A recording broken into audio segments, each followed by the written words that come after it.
Welcome everybody to CSIS webinar on protecting intellectual property for national security. I'm joined today with my colleagues at CSIS who have worked tirelessly over the last several months with several experts from the industry and across academia on a report that we launched earlier this week. It's right here in my hands, if you can see it. It's called Protecting IP for National Security. It's a transition report for the new administration on IP issues, and it is on our website. We're going to discuss this report in this conversation. My name is Dr. Kirti Gupta. I am a vice president at Cornerstone Research. I'm an expert on intellectual property, innovation, competition issues, doing litigation and regulatory expert work. And before that, I spent a little over 20 years at Qualcomm working in the nitty-gritties of technology and licensing. I'm a scholar at CSIS as well. Along with my colleagues, who I will introduce now, I'll start with Judge Paul Michel. Some of you who follow the IP world know him well. Judge Michel was appointed at the U.S. Court of Appeals for the Federal Circuit in March 1988 as a judge, and he ultimately resumed duties of chief judge, and he stayed at the Court of Appeals for around 22 years. Judge Michel has been really active in talking about a number of IP issues. With me, I also have Andre Iancu, who has been an IP lawyer for around 3 decades. He's currently the co-head of Sullivan and Cromwell's Intellectual Property and Technology Litigation Group. And he is the former Undersecretary of Commerce for IP and Director at the US Patent Office. And another CSIS scholar and started our Renewing American Innovation Project. I also have Dr. Walt Copan on this panel with me. And he currently serves as a VP of Research and Tech Transfer at the Colorado School of Mines in Colorado. And he previously served as Undersecretary of Commerce for Standards and Technology at NIST, the National Institute of Science and Technology. And again, is a scholar here at CSIS with us. So together we are here to talk about this report and to really get focused on the IP issues, intellectual property issues that matter today. And you might ask why. So we are going to start with the why. We all know that the US is right now undergoing a generational shift in how economic policy intersects with national security. This is happening across the board, and this policy change can be seen through commerce, in executive orders, in all kinds of initiatives that we are seeing in conversations across the government and across administrations. So you might ask, why intellectual property? Because it's a fundamentally yet often overlooked component for innovation and for national security policy. I'll remind you that a strong and predictable system of IP rights enables investment in innovation, and that is what is important to empower small businesses. That is what is important to empower future risky investment in long-term R&D, and that is what drives technological leadership that we all rely on for our leadership in the world today. And those are some of the tenets of the report that we have launched, but we also talk about some of the key industries that rely on IP and some of the key challenges that we are facing in the United States in the context of global evolution of these topics. And then finally, we want to discuss a call to action. So first, welcome everybody. Thanks for joining. Walt, let me start with you. I talked a little bit about IP rights, really important, critical for national security and for some critical industries. Could you start by giving us some examples and why IP plays a role in those industries? Kirti, thank you so much, and delighted to join with this important conversation. Indeed, as has been mentioned, and the core of our report is focused on the enabling value that intellectual property provides to investment and to industry growth, as well as its direct tie with national security concerns in the United States and with other nations indeed. The advanced communication sector, as we have seen the importance of global standardization and the role that intellectual property plays to enable a pathway for return on investment from the corporations who are engaged in the sector, but indeed also from the nonprofit sector. We have seen the importance of academia and also the federal laboratories working on technologies that will only see the light of day if they become embedded in a standard for advanced communications. As artificial intelligence is increasingly an enabler of so many industries, the connectivity then of devices, the ability to ensure that a return on investment is provided by standard essential patents has become really a new battleground globally, and especially with the ascendance of China in many of the sectors that matter for the global economy.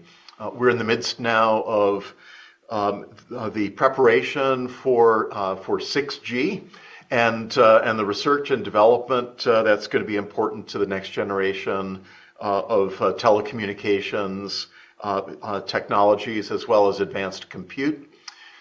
And we're also in the early stages of the quantum revolution for both quantum computing as well as sensing and advanced communications at that next level. And so intellectual property provides that pathway of companies who are developing these new technologies to receive a return on investment through engaging in licensing under conditions of fair, reasonable, and non-discriminatory terms. And so much of the value globally comes from exchange of intellectual assets and the monetization of these intellectual property rights under standard essential patents connected directly to the standards required for future interoperability. The biopharmaceutical sector has been a major player and is one where the United States continues to have a lead globally. But as with these other sectors, is increasingly challenged by global competitors, including the goals that China has made very, very clear.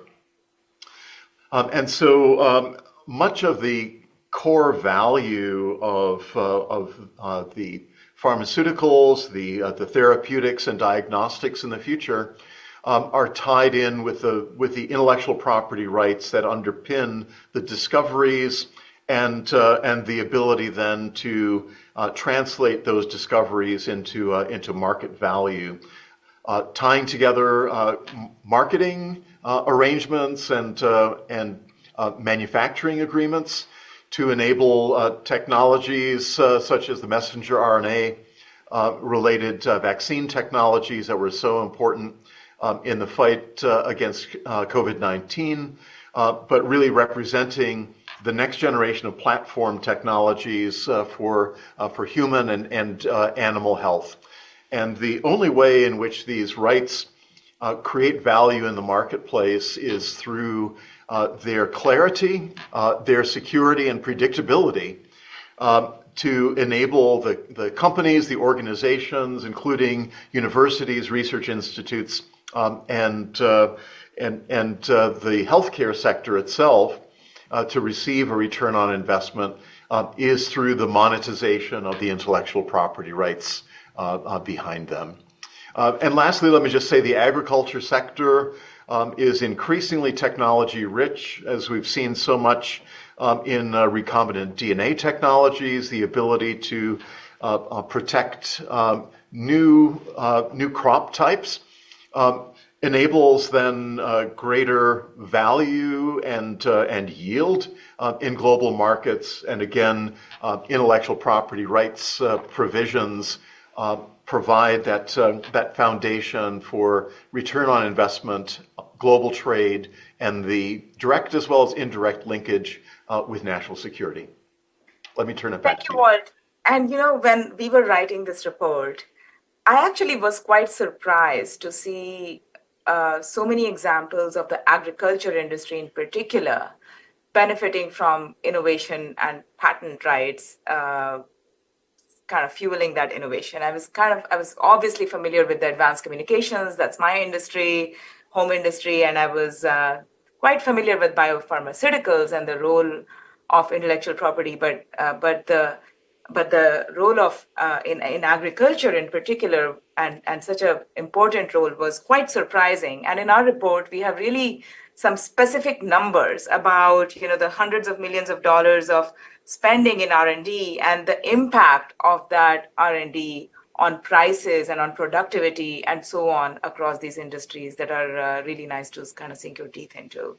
So with all those changes happening, Judge Michelle, I'm going to turn to you. We are seeing this sort of increasing role of innovation and therefore intellectual property and intangible assets across various industries because we live in the knowledge economy. So we, at the same time, are hearing a lot about what is called in the patent jargon or the IP jargon, the patent eligible subject matter 101, which is, your frankly, like boils down to your ability to be granted intellectual property rights or patent rights specifically. Can you tell us how that has evolved over the last couple of decades in the US and where we stand today? Well, the U.S. Supreme Court, in a quartet of decisions starting in 2010, radically changed the prior law and its contours. The impact was to shrink the scope of eligible subject matter, as we call it. And secondly, the impact was to create great uncertainty, lack of predictability of whether a given invention would be ultimately found eligible to be considered for patenting or not. And of course, to get a patent, you have to surmount several other high requirements beyond eligibility, but that's the first gate, if you will. So the Supreme Court changed the law. The court below it, the Federal Circuit on which I served, really extrapolated even beyond what the Supreme Court had mandated and further restricted eligibility and further increased uncertainty. The problem with uncertainty, of course, is that businesses cannot tolerate it well. And if a patent right or other IP right is too unreliable, investments that otherwise would be made in R&D or new products don't get made. So it's a critical decision point whether the money gets committed or not, and that depends on the reliability of the return on investment, and that in turn depends on the reliability of the IP protections, particularly patents. So unintentionally, the Supreme Court has created a tremendous problem for the innovation engine that the patent system used to be. It was widely known 20 years ago as the gold standard globally, and that's not true anymore. And one of the big reasons is the shift in eligibility law. And not only is it a challenge to get a patent issued in the U.S. Patent and Trademark Office in the face of eligibility issues, but later on in enforcing patents in court, it becomes an issue all over again. So there are multiple places where it restricts return on investment prospects, and that discourages the investment that we need. One important thing people need to realize, because there's a lot of misstatements out in the public discussion, most money to finance innovation comes from private sources, not the government. The government does spend significant amounts still, It's at a much lower percentage of total GDP than 50 or 60 years ago, but it's still substantial. But private sources of investment, such as venture capitalists and private equity funds and many other such institutions, far outstrip in contribution the public investment in innovation. So the incentivization of the needed investment is the core of the issue, and eligibility has hurt that a lot, and it continues to hurt that because people in the innovation sector are losing faith in the patent system to a great extent. Some are not even seeking patents anymore, and that has multiple bad effects. For one thing, patents are a way of sharing technological advances because they have to disclose how the new invention works so other people can research and improve on it and eventually use it themselves when the patent term expires. So that's one bad consequence. But the other is that the uncertainty is a killer for the investment we need. So instead of investment going up with increased incentives, real investment in serious technology has been going down for years, and the eligibility mess is one of the prime reasons. And of course, we have Andre on the panel. I actually meant to start with asking him this question. He was at the patent office, and you saw firsthand this effect that Judge Michelle is just describing. Can you tell us a little bit more about what you saw and what's happening? Yes, Kirti, but no worries. Judge Michelle and I do these things so often, we are interchangeable. So I'm very happy to plug into where he was supposed to go. But yeah, so look, Section 101 is an issue that affects the patent office operations because the patent office examines patent applications in the first place. And then it affects the courts because it's a threshold consideration on the validity of the patent when the patent is litigated in court. Obviously, separation of powers. Under our Constitution, the PTO has its own processes. The courts have their own. The PTO has to follow court rulings. But the court doesn't have to follow what the PTO does.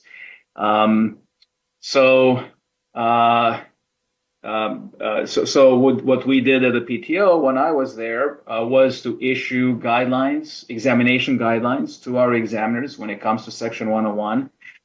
It's referenced as the 2019 Patent Eligibility Guidelines, and they were meant to clarify the examination process on this issue from a PTO perspective, and they did.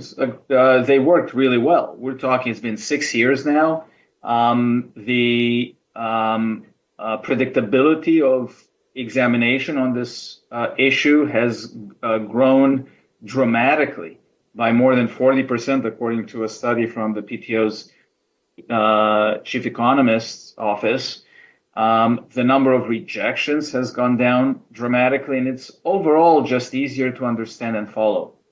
But as I said, the courts don't have to follow the administration's procedures, and they don't right now. So therefore, the courts are as unpredictable on this issue as ever, and that's why there's a need for legislation in this area so that everybody follows the same approach. So you mean the patent can be deemed eligible as subject matter eligible, and the patent office can grant the patent, but then it can still be challenged in the future in the courts? Yes, of course, and that's something overall that's unavoidable. I mean, the courts have always have the right and obligation to make sure that what the administration has done is proper and correct under the law.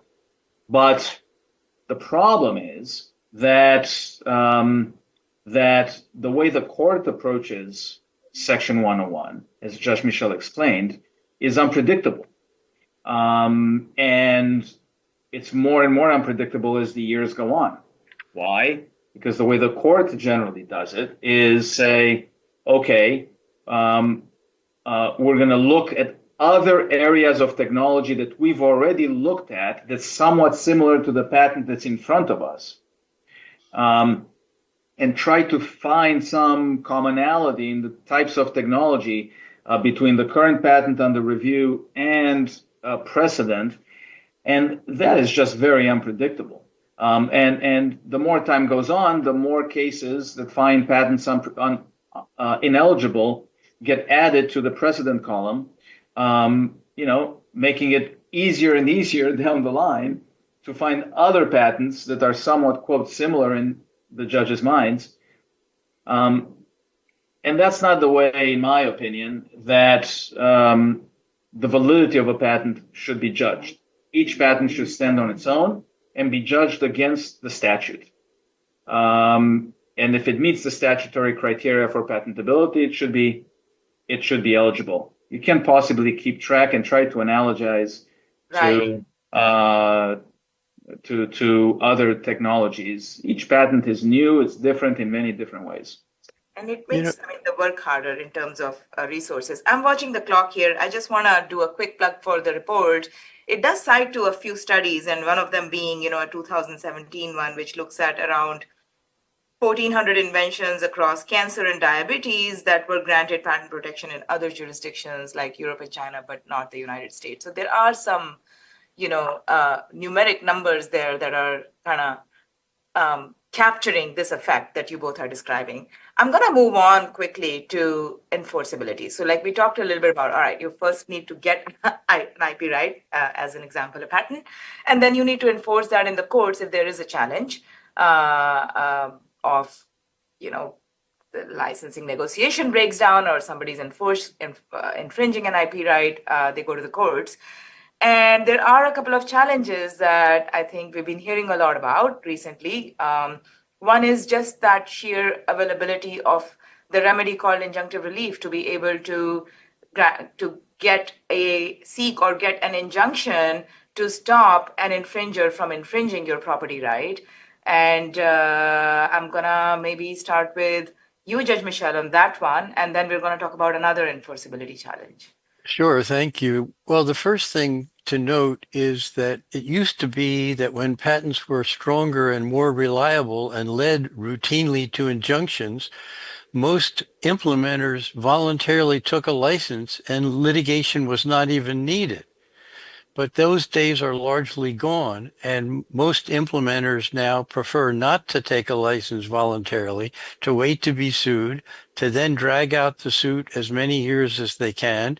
And typically it can run as much as 5 to 8 years before there's a final enforceable court result.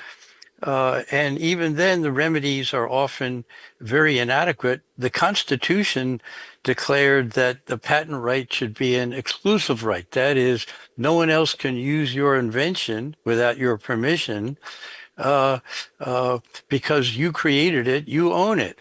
But when injunctions went from being routine to being rare, which is what happened, the right becomes of much less value and in many cases almost totally meaningless. So this change in the law worked a sea change in reality on the ground.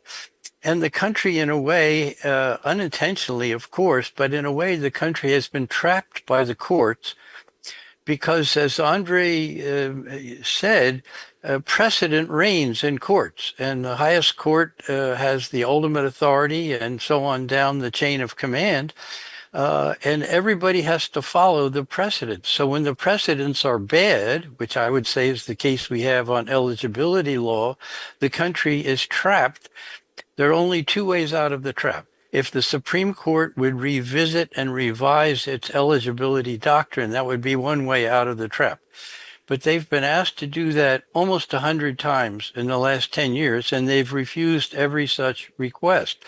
The only other way to get the country out of the trap is through legislation, because plainly the Congress, since patent law is statutory law, has the authority to clarify the terms of eligibility, and there is pending legislation that would do just that.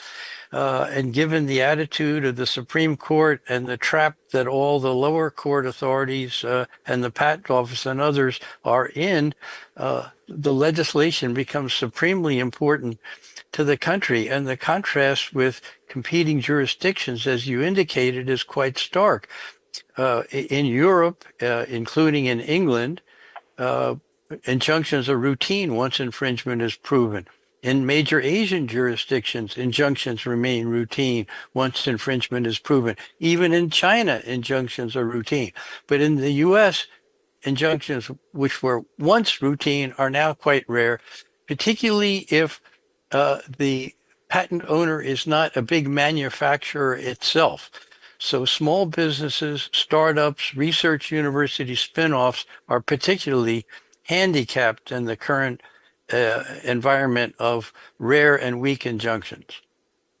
Right. So first challenge is being able to get an intellectual property right granted. And then the second challenge is to be able to enforce it meaningfully without this remedy in place or being significantly weakened. I actually have an empirical paper on this, which is the impact of a big decision that the patent world knows on eBay. And that looks at what Judge Michel has been talking about, it before and after effect. And it shows that because of these changing winds, companies are actually, they stopped or reduced significantly even seeking injunctive relief in their motions. And that affects, the negotiations outside the courtroom, as you just described. So the effect could be quite real for businesses, especially the small businesses. And then, in addition, Andre, while you were at the patent office, you were dealing with what is called the PTAB. Could you describe it very broadly, what that means and how that is affecting enforceability of intellectual property rights? Yeah, just to put everything in context, for an IP system to be functioning well and as intended, the IP rights that the government issues must be predictable, must be reliable, and they must be meaningfully enforceable. And we have in the United States a breakdown over the past couple of decades in all three of those areas. They're not predictable in large part for the reasons we've discussed at the beginning, which is subject matter eligibility law, Section 101, which, by the way, was written in 1793 by Jefferson and Madison and hasn't been changed in the statute since. So because of that, it's hard to predict if the invention that I have will fit into this 18th century statute or won't under court precedent. Then they're not really meaningfully enforceable because even though IP rights are property rights, and the fundamental attribute of any property right, whether it's real estate like your house, whether it's personal property like clothes you wear or a watch or a car, or intellectual property, the fundamental attribute is the right to exclude, the right to put a fence around your land or a door and the lock at your house. The right to exclude is broken down when it comes to patents because of the issues Judge Michel discussed. So it makes enforceability very difficult. And finally, reliability has also broken down because patent rights that the Patent Office issues are subject to so many different types of attacks and potentially repetitive attacks that it makes it very difficult to know reliably that what rights you have been granted will actually end up being accurate down the line according to whatever court or tribunal might come around. There are so many ways Congress has created to attack a patent. And to some extent, it's death by a thousand cuts. And it makes it very difficult for a company to reliably invest in this in patented technology. So An example of this, you alluded to it, Kirti, is the post-grant proceedings, whether it's IPR, which is inter partes review, or otherwise. So a patent, if you litigate it, if you want to assert it, the opponent has the right, as he should, to say, hey, the patent's invalid, it shouldn't have been granted in the first place. But what Congress has done, and what courts and the administration have embellished on, is to create multiple opportunities to make this invalidity challenge. It's okay to do it once. Obviously, everybody has their right to be heard in court and say, hey, the government made a mistake. But you shouldn't have the right to do it over and over and over again in different tribunals based on the same arguments. So right now, a patent can be challenged in the patent office multiple times. It can be challenged in what's called an ex parte re-examination. The same patent can be challenged by the same parties over the same or about the same prior art in the patent office over what's called an IPR, inter partes review. You can have both of those proceedings on the same patent. It can be challenged in court by the same parties over the same prior art at about the same time. And it makes it very difficult to be able to reliably predict, to reliably say, hey, the right that I have given, it's good. Right now, there is very little access to quiet title. In other words, I have a patent that's been granted, it's been challenged, so at some point, you have to be able to say, I'm done. I know I have good rights. But the state of the affairs right now is that it enables so many repetitive and serial challenges that it's very difficult to have that reliability. So that needs to be fixed as well. And there's another problem, Kirti, because the cost of defending against multiple challenges in multiple forums goes up, up, up. So we now have a huge imbalance where many smaller companies cannot afford this gauntlet of attacks, and they give up or they get defeated because they run out of money to pay lawyers. So the very companies that historically have created some of the most startling breakthrough inventions are now severely disadvantaged simply on a monetary basis because we've made it so expensive to defend and enforce a patent that for many players it's become impossible.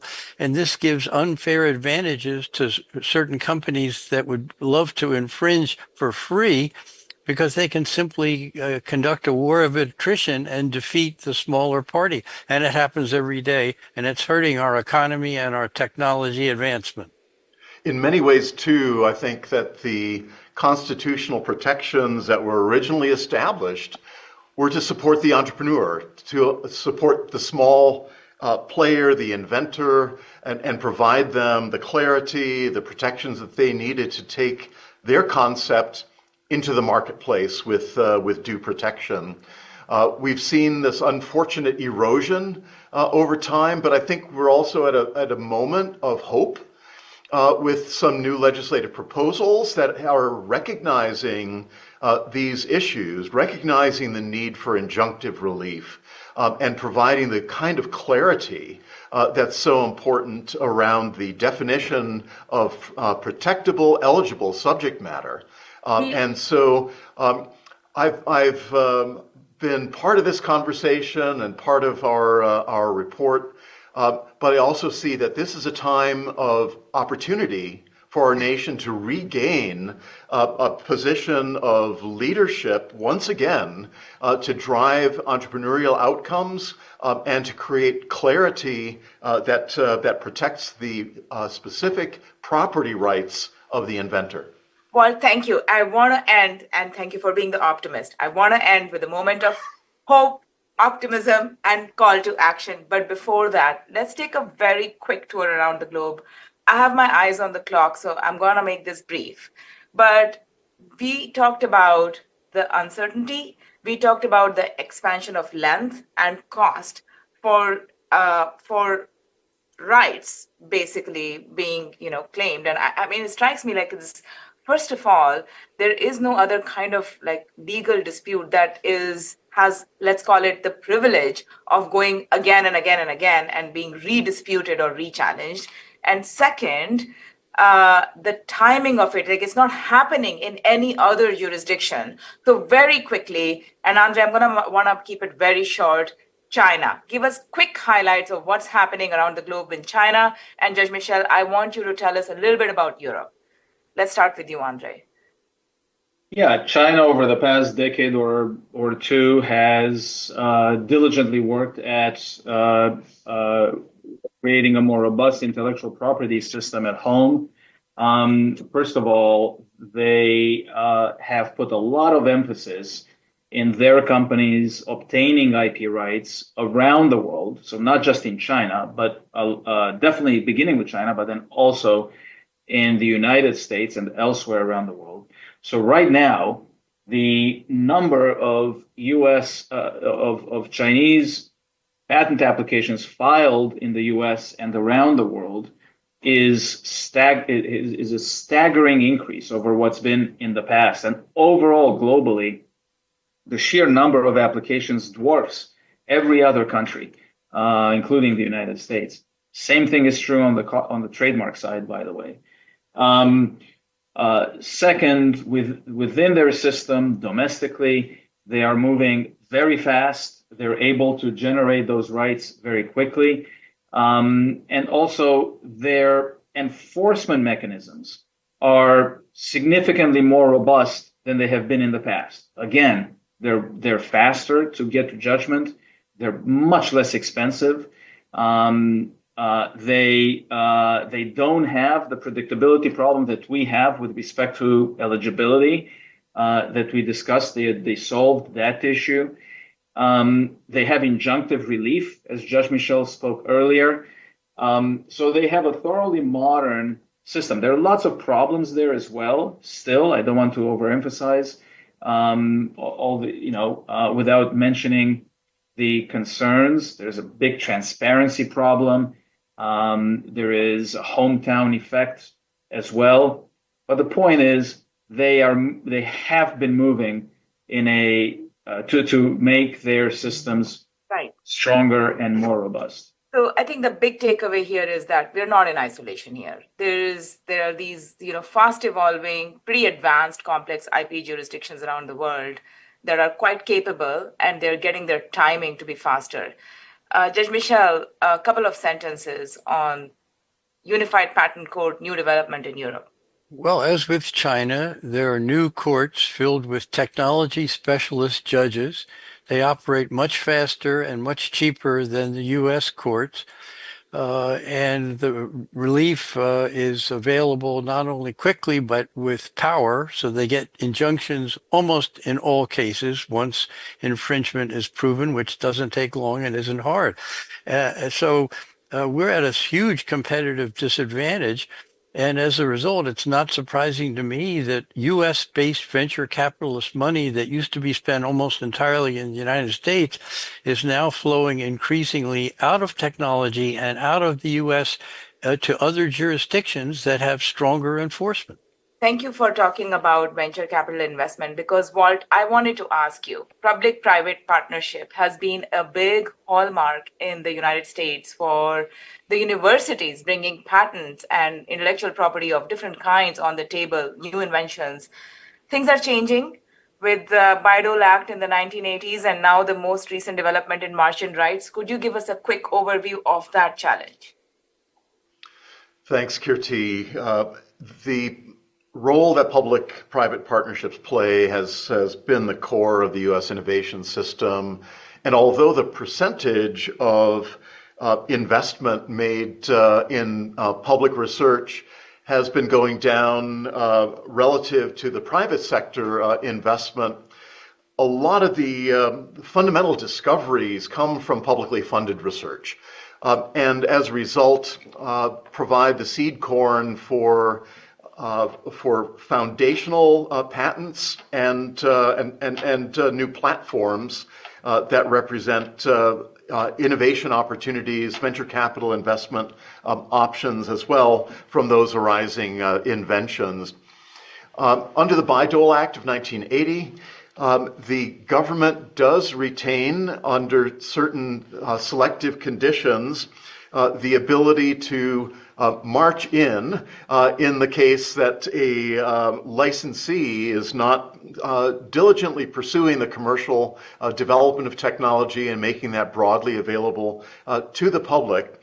And so we have seen a misguided effort by multiple parties to look at the misapplication of march-in rights to try to control prices in the marketplace, if there's even been a small amount of public investment or public-private partnership involved. Very recently, there was a framework document that was issued by my former agency, the National Institute of Standards and Technology, to provide some clarity around when march-in rights would most appropriately be used. That, of course, applies in any technology area, in any market sector. And so has provided, instead of that desired clarity, had actually created greater confusion. And so I'm optimistic, as I mentioned before, that there is growing awareness of the challenges to the U.S. innovation system by this lack of clarity and the lack of enforceability. And so that we do anticipate in the future that the very rare use of march-in rights, because of the build-out of the profession of technology transfer and the greater sophistication of the venture capital community, will provide the kind of support that's needed to ensure that march-in rights are not misapplied. So thank you. And again, for being a beacon of hope in the midst of these challenges that you've been dealing with for quite some time. And I think all of you have been quite active on the legislative front. I think all of you have raised the need for change, and all of you have touched upon certain actions, initiatives that have been gathering momentum over the last several years. I'd like to maybe, Andre, if you can lead us, and clock watching moment here, just quickly, briefly about where are we in terms of potential legislation that we've been hearing a lot about, the Restore and the PARA and the Prevail Act and all these other things. And then I would like all of you to end with a specific call to action. What is it that we must do? But Andre, can you just give us a lay of the land here? There are three pending bills that address the various issues we have discussed today. First of all, there is the Patent Eligibility Restoration Act, PERA, that would fix the Section 101 problems that we have discussed. It would be the first meaningful legislation on Section 101 since the Patent Act of 1793. So it's high time for Congress to finally address this. It's bicameral and bipartisan. It was introduced in the last Congress. We're waiting to see that it is introduced again in this Congress. Then we have the Restore Act. This would restore a presumptive right to an injunction if there is a finding of patent infringement. And again, this would fix the enforceability, the injunctive relief problem that we have discussed a bit earlier. Again, bipartisan, bicameral bill introduced in the last Congress. It was actually reintroduced again in this Congress early this year in 2025. Finally, there's the Prevail Act, which would address the issues of repeated challenges at the patent office and prevent the problem of unreliability that's caused by multiple and serial attacks on the validity of the patents. This bill, again, bicameral and partisan, introduced in the last Congress. And in fact, towards the end of 2024, it was brought up to a hearing in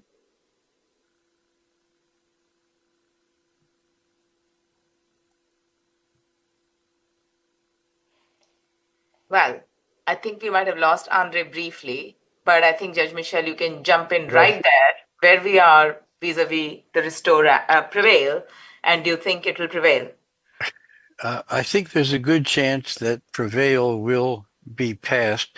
How fast is a little more difficult to say. But the thing that's so overwhelmingly important to me is the addition of CSIS and the studies that you all have worked on and the production of this report, because this is a new force in the field of patent reform. Policymakers in Congress and elsewhere have almost no awareness of the tight connection between intellectual property, economic security, and national security. And that's exactly what CSIS and this report that's just been launched highlight. And the second thing that is not widely understood by policymakers is how fast China is catching up or getting ahead of us. There's one study that suggests that China is already ahead of the US in 37 of 44 advanced technologies. Even if that's not precisely correct, it's a very worrisome fact. So I'm very hopeful that the combination of the competition with China, the strategic threat from China, and the ability of CSIS to show policymakers that IP is tightly connected with national security will unlock the dam of this legislation. It's been introduced before. It made small advances, but it really hasn't gotten great momentum. And I think these two new forces can make all the difference, and I hope that they will, because the future of the country is literally at stake. Thank you, Judge Michel. We are happy to be in this crossroads right now. Walt, any last words? We are in challenging times as a nation, but we also have opportunity. And our nation has over centuries demonstrated its resilience, its ability to move from crisis to opportunity. And it's often been said that there is no crisis that should go to waste.